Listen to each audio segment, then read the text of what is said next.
পারিশ্রমিক বাড়ল টেকনিশিয়ানদের, নির্ধারিত হলো কাজের সময়সীমাও, প্রযোজকদের মাঝে অনুপস্থিত দেব। আর কি হলো এমপাও ফেডারেশনের মিটিংয়ে? চলতি বছর পুজোয় খুব খারাপ পরিস্থিতি তৈরি হয়েছিল বাংলা সিনেমার জন্য। একসঙ্গে মুক্তি পেয়েছিল চারটে বাংলা সিনেমা, যার ফলে একদিকে যেমন হল পাওয়া নিয়ে সমস্যা হয়েছিল, তেমনি দর্শক যে কোনটা ছেড়ে কোনটা দেখবে তা নিয়েও কিছু সমস্যা দেখা গিয়েছিল, যার ফলে আশানুরূপ মার্কেট করতে পারেনি সিনেমাগুলো। হাড্ডাহাড্ডি লড়াই শেষমেশ কাদা ছোড়াছুড়িতে শেষ হয়েছিল। তাই বড়দিনে যাতে এমন কোনো সমস্যা তৈরি না হয়, যাতে বাংলা সিনেমা এমনকি তারকা থেকে শুরু করে কলা কুশলীদের ওপর যাতে কোনো খারাপ প্রভাব না পড়ে, সে কারণেই এবার এক জোরদার মিটিং সেরে নিল এমপাও ফেডারেশনের কর্মকর্তারা।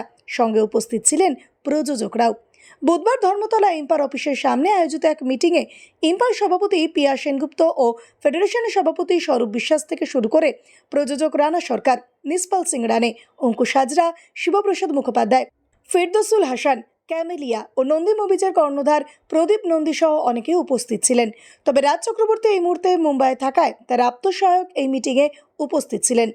মিটিংয়ে বেশ কয়েকটি বিষয় নিয়ে আলোচনা করা হয়, যার মধ্যে অন্যতম ছিল বড় পর্দার টেকনিশিয়ানদের পারিশ্রমিক বৃদ্ধি। কিছুদিন আগেই ছোট পর্দার টেকনিশিয়ানদের 30% পারিশ্রমিক বাড়ানো হয়েছিল, তবে এবার বড় পর্দার টেকনিশিয়ানদের ক্ষেত্রে পারিশ্রমিক 33% বাড়ানো হলো। পাশাপাশি সময়সীমা বেঁধে দেওয়া হলো কাজের ক্ষেত্রেও। এদিন পিয়া সেনগুপ্ত বলেন, সিনেমার কাজের ক্ষেত্রে 18 ঘন্টা এবং সিরিয়ালের কাজের ক্ষেত্রে 14 ঘন্টা সময়সীমা বেঁধে দেওয়া হলো। কারণ কিছুদিন আগে তিনি শুনেছিলেন এক সিনেমার কাজের জন্য সারাদিন কাজ করানো হয়েছিল।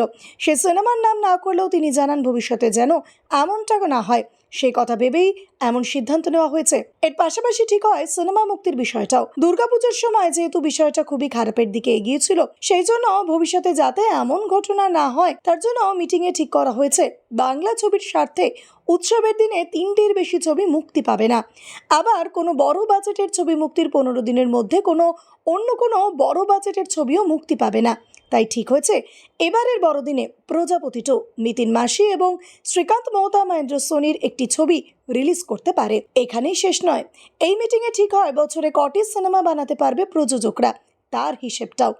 এসবিএফ সুরিন্দর ফিল্মস এবং নন্দী মুভিজ বছরে 6টি করে ছবি বানাতে পারবে।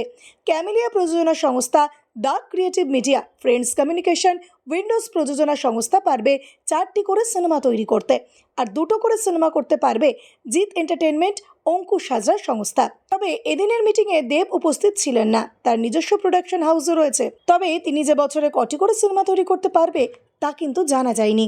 ভিডিওটি ভালো লেগে থাকলে অবশ্যই লাইক, শেয়ার, সাবস্ক্রাইব করবেন আর কমেন্টে অবশ্যই জানাবেন আপনি কোথা থেকে দেখছেন।